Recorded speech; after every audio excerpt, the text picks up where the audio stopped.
Hello friends, welcome to Reno's Englishpedia. Today we are going to do the competency based questions from the book that saved the earth, written by Claire Boyko. And this will be the last video in the competency series. I've covered all the chapters. I have put them in a playlist. If you want, you can refer to it. So, before we start with the competency questions, let's have a quick look at the important points of the play and the theme of the play because competency questions are based on the theme. So, the main characters in this play are there is a historian, she's a member of the Museum of Ancient History and the department. Then there is Think Tank, he's the commander in chief of the Martian forces. Martian forces मतलब Mars के जो forces हैं. Then there is Noodle. He's a sensible and level-headed trainee who's working under think tank. There's Captain Omega, Lieutenant Iota, and Sergeant Oop. The theme of this play is it is exploring themes of imagination, servitude to whims and fancies of authorities' needs and demand for flattery and adulation. ये पूरी line का मतलब है जो authority होती है वो कई बार चाहती है कई ऐसी अथॉरिटीज होती हैं वो चाहती हैं कि लोग उनकी हर ख्वाहिश के आगे घुटने टिकाएं। वो दिन बोले तो वो दिन बोले, वो रात बोले तो रात बोले। विम्स एंड फैंसीज का मतलब होता है मन मुताबिक। अथॉरिटी जैसे चाहे वैसे जो उसके अंडर सर्व कर रहे हैं वो वैसे ही काम करें। They keep on demanding flattery. They keep on demanding adulation. लोग उनकी तारीफ करते रहें, उनके आगे पीछे सर झुकाते रहें, उनकी छोटी सी छोटी बात को सर आंखों पे रखें. So that is known as servitude to whims and fancies of authorities' need and demand for flattery and adulation. अगर सिंपल टर्म्स में बोले तो जो हमारा जो थिंक टैंक है वो चाहते थे कि उनके अंडर जितने भी मार्शियंस हैं, मार्स के पॉपुलेशन है या जो उनके आर्मी वाले हैं, वो सब उनको सराहें, उनको सर आंखों पे बिठाएं, वो जो बोले वो उसी चीज़ को फॉलो करे, हर बात में थिंक टैंक की ही तारीफ हो। Okay, now if we talk, यहाँ पे एक और बात है, यहाँ पे एक और रिलेटेड थीम है that is space travel. Mars to India का यहाँ पे स्पेस ट्रैवल हम देख रहे हैं। Second, very important factor which you need to understand is that this play is set in the 25th century. मतलब हम जिस एरा में हैं that is the 21st century, right? 2024 is the 21st century. ये जो play set है that is set in the 25th century. मतलब 500 years आगे की कहानी है। और जिस इंसिडेंट की बात वो 2500 में करेंगे that incident happened in 2040। I hope you understand what I am trying to say. जो ये प्ले है जिस टाइम पीरियड में ये प्ले चल रहा है दैट इज 2500। और जिस इंसिडेंट की ये लोग पास्ट में जाके उनके हिसाब से वो पास्ट में जाके एक इंसिडेंट की बात करेंगे कि how a book save the earth from Mars invasion. तो वो जो saving of the earth from Mars invasion था that happened in 2040। Okay, now moving further, जो ये स्टोरी है इसकी आपको ये पता है कि म्यूज़ियम में the historian is working in the museum और वहाँ की वहाँ पे एक पूरा डिपार्टमेंट है which is based on the 20th century on the planet earth. और वो वहीं की एक कहानी बता रही है। अब कहानी बताने के लिए उनके पास एक हिस्टोरियोस्कोप है, जैसे हम टेलीस्कोप बोलते हैं जो हमारे को तारे दिखाता है, स्टार्स, स्काई, पूरा हमारे को मिल्की वे दिखता है। वैसे ही 2500 में 500 ईयर्स अहेड उनके पास एक ऐसा इंस्ट्रूमेंट है जहाँ से वो हिस्ट्री को पूरा शो करते हैं that is known as historioscope. और वो कहानी बताता है कि 2040 में Mars was about to invade the Earth and how one book stopped the invasion. तो ये अब पास्ट में चले गए हैं, they are showing that incident and how the book save the Earth, so that is the basic story. मैं again repeat कर रही हूँ, 25th सेंचुरी में 2040 is the past. Historioscope is showing the past, right? Now, the three characters, Captain Omega, Lieutenant Iota and Sergeant Oop जो हैं, ये अर्थ जाते हैं, अर्थ का to observe the Earth, to see how they can invade the Earth. और Mars में there is Noodle and think Tank who are in communication with this team, with this probe team who has gone to Earth. अब जब वहाँ जाते हैं ये तीनों, that is Omega, Iota and Oop, they land in the library. These people have never seen books and they are confused about what are books. वो बहुत अंदाजे लगाते हैं, बहुत assumptions लगाते हैं, वो बुक को सैंडविच मान के खाने की भी कोशिश करते हैं। And it is only think tank, it is only Noodle who actually knows what is going on, who actually guides them। और वो जितने भी अच्छे suggestions देता है, think tank उसको अपने suggestions बना लेते हैं। अल्टीमेटली नूडल उन सबको बोलता है कि आपके पास दवाई है which will make your brain work faster, you eat those medicines and then you will be able to know what is happening, what this things are. उनको वो किताबें ऐसे लगता है कि ब्रेन पे सर पे डालो तो आप इंटेलिजेंट बन जाओगे। सैंडविच वो खाने के लिए है, सैंडविच अगर आप इसको खा जाओगे तो आप इंटेलिजेंट बन जाओगे। तो it is only Noodle who guides them कि you eat your vitamins and they will tell you what the book is। और वो जैसे ही vitamins खाते हैं they are able to decipher the book। अब ये book कौन सी थी? It was Mother Goose poems, right? Mother Goose की पोएम्स थी और उसमें डिफरेंट पोएम्स थी। तो इन्होंने अब थिंक टैंक ने बोला कि अब मुझे पढ़ के बताओ, since your minds are working now, कि what have they written in these objects. तो जो उन्होंने पहली किताब पढ़ी, पहली पोएम पढ़ी, दैट वाज मिस्ट्रेस मैरी। जब उन्होंने मिस्ट्रेस मैरी की कहानी पढ़ी तो उसमें एक लाइन आती है, with cockle shells and silver bells and pretty maids all in a row. तो वो जो थिंक टैंक था वो डर जाता है। वो बोलता है कि ये लोग तो एक्सप्लोजिव उगा सकते हैं फील्ड्स में, वो कॉकल शेल्स और सिल्वर बेल्स को एक्सप्लोजिव मानता है। गार्डन को वो ग्रो में वो उसको एग्रीकल्चर में ले जाता है कि इनकी तो टेक्नोलॉजी इतनी एडवांस है that they are growing explosive in the garden. तो वो डर जाते हैं। उसके बाद नेक्स्ट पोएम जो वो पढ़ते हैं, that is hey diddle dee the cat and the fiddle, the cow jumped over the moon. अब cow jumped over the moon को इंटरप्रेट करते हैं कि अगेन ह्यूमन रेस ने इतना एडवांस कर लिया है कि उनके एनिमल्स भी जंप करें, they are able to reach the moon. तो वो और डर जाते हैं। लास्ट की जो पोएम होती है, that is Humpty Dumpty sat on the wall.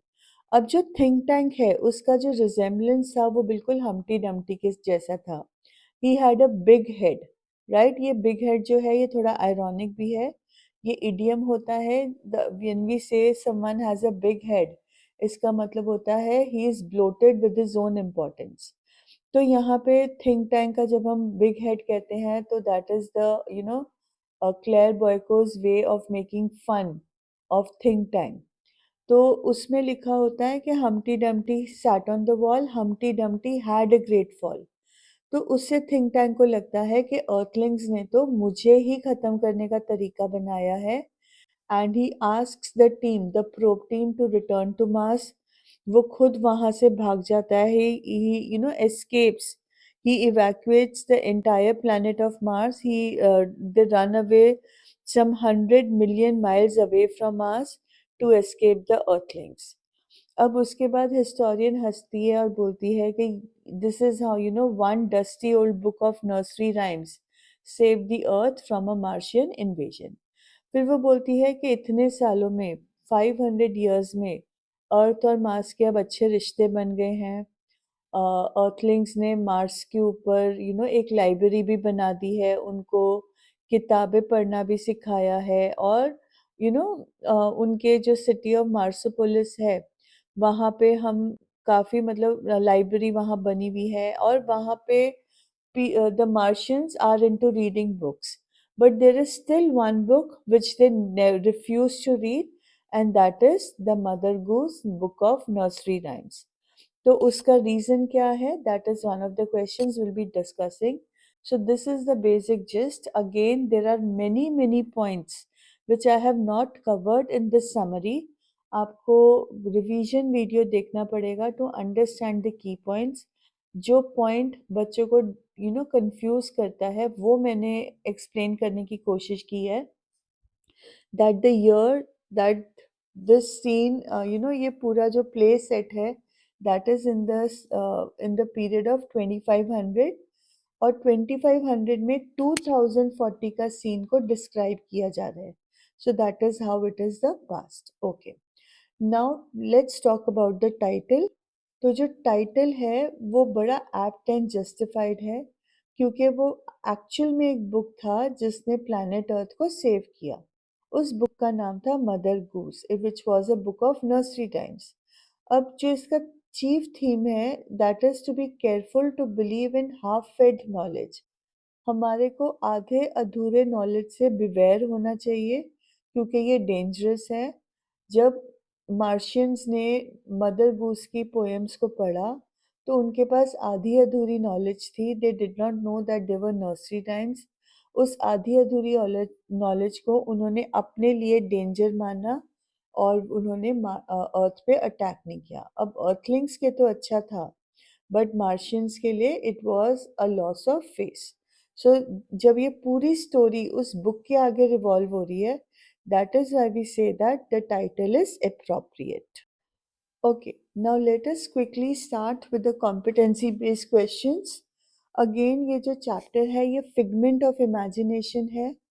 तो as many competency based questions as I could include I have done, but this is the eve of your exam. um, I just got a comment today that one of my series for Anne Gregory is not up to my normal standard, and I'm very sorry for it. I don't know, मतलब I have done my best, but maybe there was something lacking. शायद मैं थक भी गई हूँ और मेरी आवाज़ भी I'm almost publishing 6 videos a day because 12th फिर 10th तो within 15-20 days I have published so many videos कि अब मेरी आवाज़ भी क्रैक हो गई and I'm really exhausted.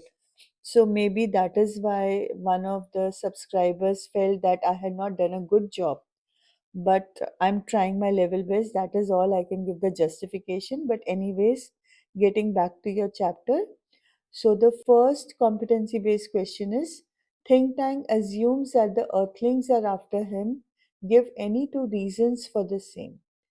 अब उसका ये एजम्पशन क्यों है? दैट इज मतलब थिंक टैंक को लगता है कि जो अर्थ पे रहने वाले अर्थलिंग्स हैं वो उसके पीछे पड़े हुए हैं और हमें इस सोच के लिए दो रीजन देने हैं कि वो ऐसा क्यों एज्यूम कर रहे हैं.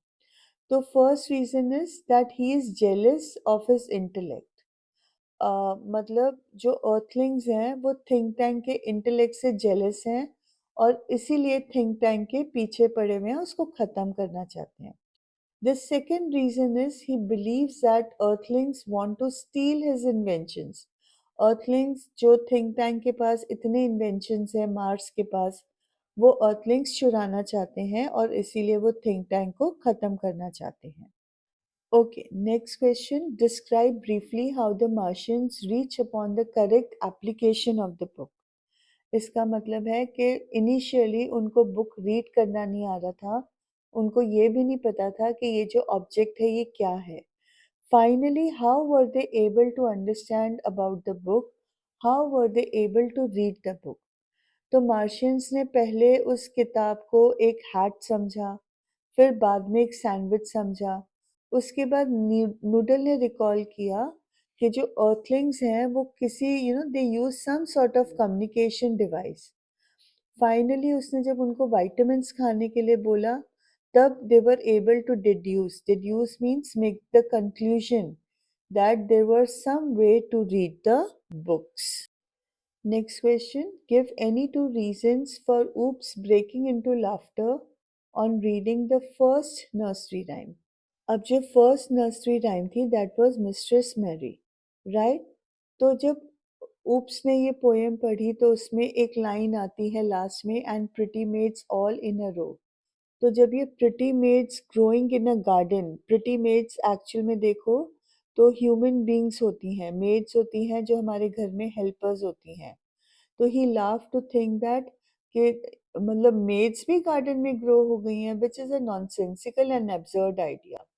तो that is why he he must have laughed. अब पोएम में सेकेंड लाइन है, how does your garden grow. तो अब सेकेंड रीजन उसका लाफ्टर का ये था because someone in the poem asked how a garden grows, जबकि answer was a very simple one, the obvious one, कि a garden grows with soil water and sunlight. तो कोई इतना सिली क्वेश्चन पूछ रहा है, इतना नॉनसेंसिकल क्वेश्चन पूछ रहा है, that could be another reason for Oop's laughter. Now this competency question is quite important. इस पे आपके कई कॉम्पिटेंसी क्वेश्चंस बन सकते हैं, right? So the question is 20th century is referred to as the era of the book, comment briefly। 20th century कौन सा period था? From 1900 to 2000। अगर आप इंग्लिश लिटरेचर देखोगे तो this was the period when maximum number of books were published. हम पहले मतलब इतनी ज़्यादा पब्लिशिंग हाउसेस नहीं थे, इतना एडवांस टेक्नोलॉजी नहीं था, but in the 20th century maximum number of books were published and a huge variety of books were available on a wide range of topics।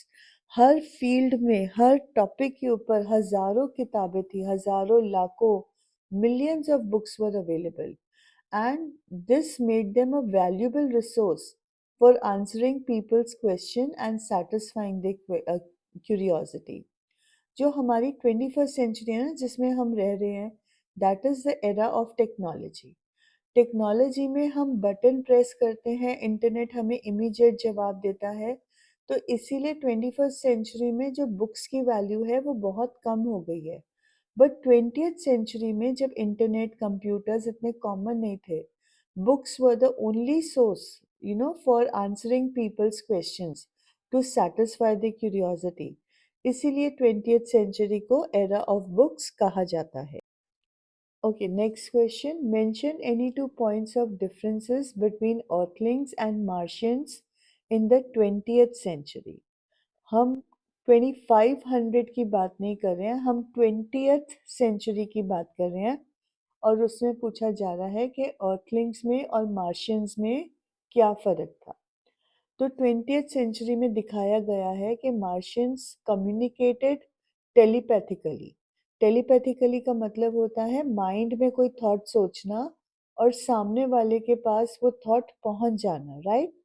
But Earthlings कैसे communicate करते थे? Through verbal language. Verbal language मतलब बोल के। आपको पता है हम सब एक दूसरे के माइंड के साथ कनेक्टेड नहीं है। अगर हमें किसी को कुछ बोलना है, समझाना है, तो हमें बोलना पड़ता है। Second point of difference was that Martians could travel through space. They used flying saucers, right? उनकी टेक्नोलॉजी इतनी एडवांस थी कि वो स्पेस ट्रैवल कर सकते थे। On the other hand, Earthlings जो थे, they were still confined to traveling by land, sea, and air. Next question. Martians were never able to bring themselves to read the book Mother Goose. Discuss why the historian said so। Again ये question important है। जो Martians हैं वो क्यों कभी भी mother Goose की book नहीं पढ़ पाए, हिस्टोरियन ने ऐसा क्यों कहा? तो जब historian she was explaining that the Martians couldn't transcribe the book Mother Goose correctly because it used a language that was hard for them to understand। Mother Goose की जो पोएम्स हैं वो फुल ऑफ इडियम्स हैं। हम जो समझते हैं उस बुक को पढ़ के वो actually that is not true. The basic example is Humpty Dumpty. हम हम्टी डम्टी को एक समझते हैं, right? But it is an idiomatic language for the fall of the British soldiers from the world that they were ruling in. पूरी धरती पे British का राज था और एक बार जब उनका राज टूटा तो वो कभी भी दोबारा से उभर के नहीं आ सके. So that Humpty Dumpty is अगर आपने उसकी पिक्चर्स देखी हैं, अगर आपने ध्यान दिया है, तो the Humpty Dumpty and all the soldiers they are wearing the British army dress. एंड इसीलिए जब अर्थ में रहने वाले अभी तक मदर गूस की पोएम्स को प्रॉपरली कोरिलेट नहीं कर पाए हैं, तो मार्शियंस जिनको तो बिल्कुल भी ये लैंग्वेज नहीं आती, how could they read it. ये बुक जो है, it not only contains idioms but also jokes that were specific to the earth. Up, they also had trouble with rhyming words and didn't find the stories funny like humans do. अब rhyming हम poem को थोड़ा funny बनाते हैं with the use of rhyming words और हमें ये मज़ा आता है करके, बट उनको ये स्टोरीज फनी नहीं लगती थी. और ऊपर से मोस्ट इम्पॉर्टेंट इज दैट कि in the past this book had led to a loss of face.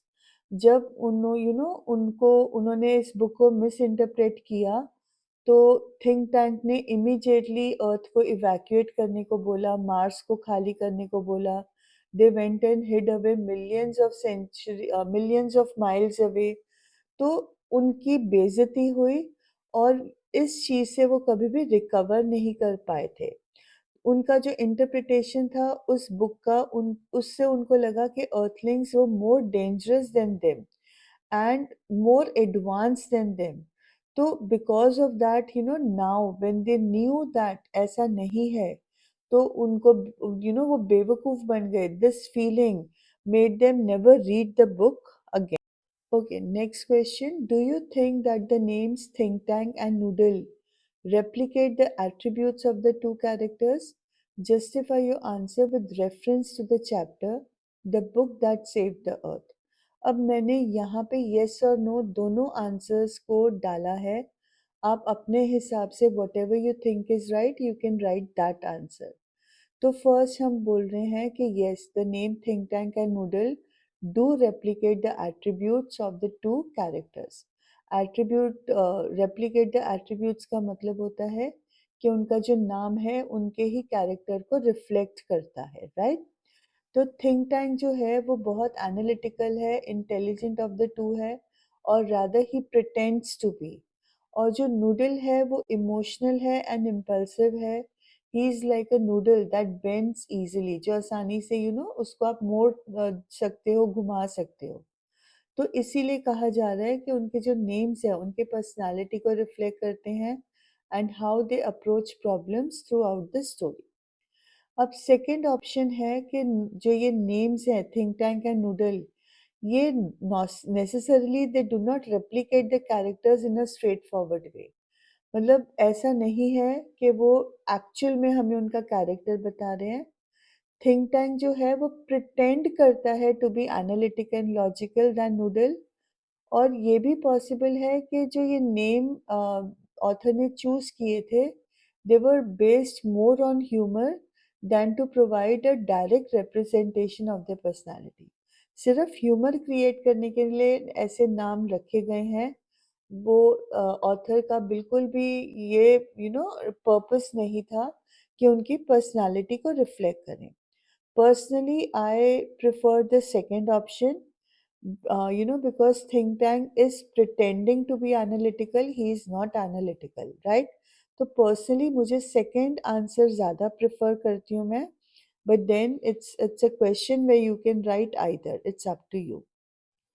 Next question. elaborate on that quality of a book that saves the planet earth. तो अब ये जो बुक थी, it was a collection of children's rhymes.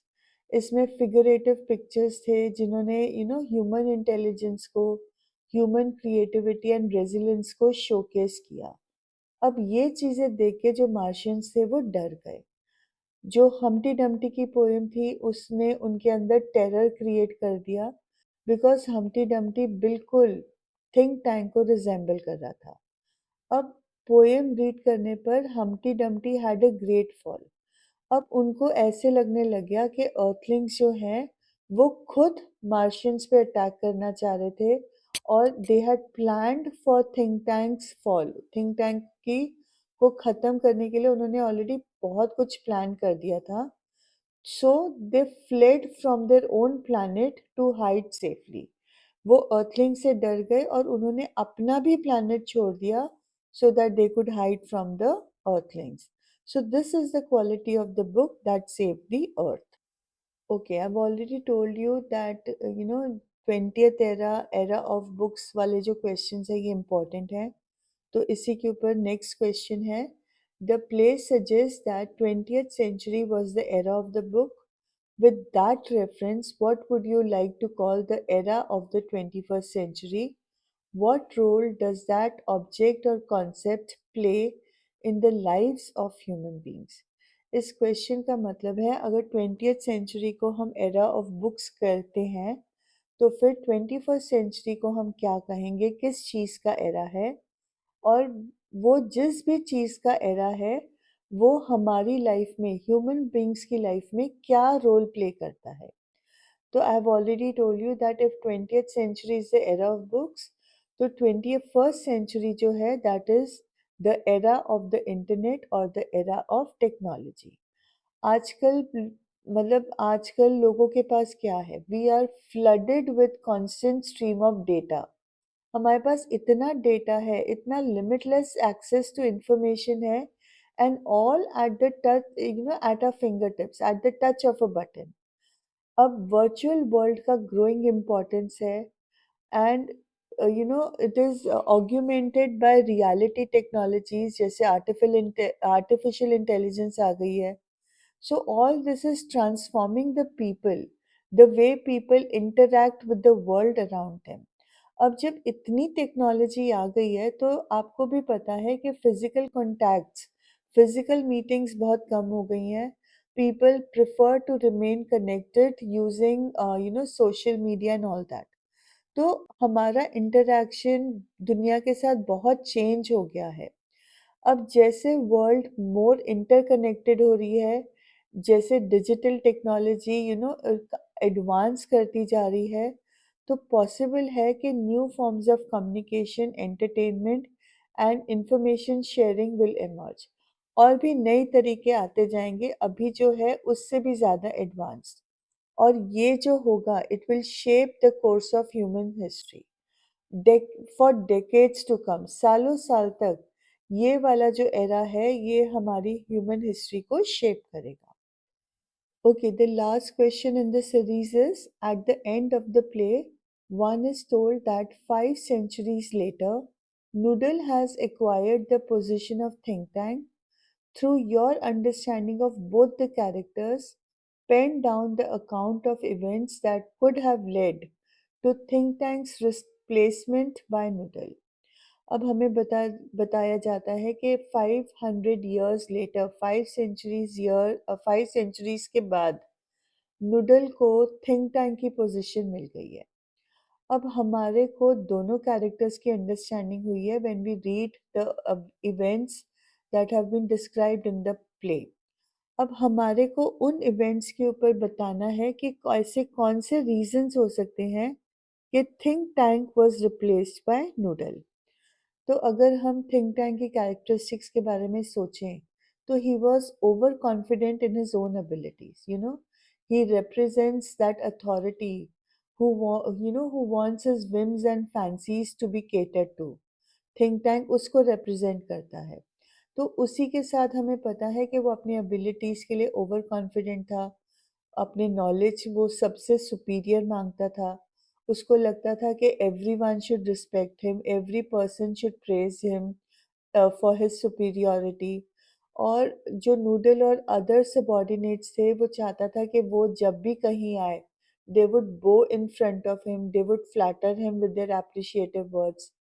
अब problem क्या हुई, during the probing about earth and Earthlings noodle ने बहुत हाई लेवल ऑफ इंटेलिजेंस को डेमोन्स्ट्रेट किया, बहुत हाई लेवल ऑफ नॉलेज को डेमोन्स्ट्रेट किया. जबकि थिंक टैंक जो है उसने क्या कोशिश किया, he try to take credit for all the analysis. जितना भी एनालिसिस नूडल ने किया, थिंक टैंक ने कोशिश की कि वो यही पोर्ट्रे करे कि इट वाज हिज थॉट। अब अदर ग्रुप मेंबर्स ने ये बात ज़रूर नोटिस की होगी, so in the future years they could have elected noodle as a leader, and think tank जो अपने जॉब से जस्टिस नहीं कर पाया, जो अपने नाम से जस्टिस नहीं कर पाया, he would have been thrown off from the leader's position. So with this we come to the end of this video and the series. Questions मैंने बहुत कम उठाए हैं because I'm really exhausted. इससे ज़्यादा explore करने का time नहीं था, but I have done the best I can and I hope it satisfies all of you. It helps you in whatever way, जितना भी किया है, जितना भी हो सका, I hope it helps you. So at the last, on the eve of your examination, happy revision, all the best. May you pass with flying colors. I hope many of you get 100 out of 100. जितने भी marks आए वो ज़रूर मुझे comment section में लिखकर भेजना। अगर किसी के प्री बोर्ड्स में या सितंबर इवैल्यूएशन में 30 आउट ऑफ 80, 20 आउट ऑफ 80 भी आते थे, and if you are able to score 40 50, then also it's an achievement, and I would love to know if you have improved, what are your marks, and thank you so much for giving me your time. I hope my videos were beneficial. Thanks a lot.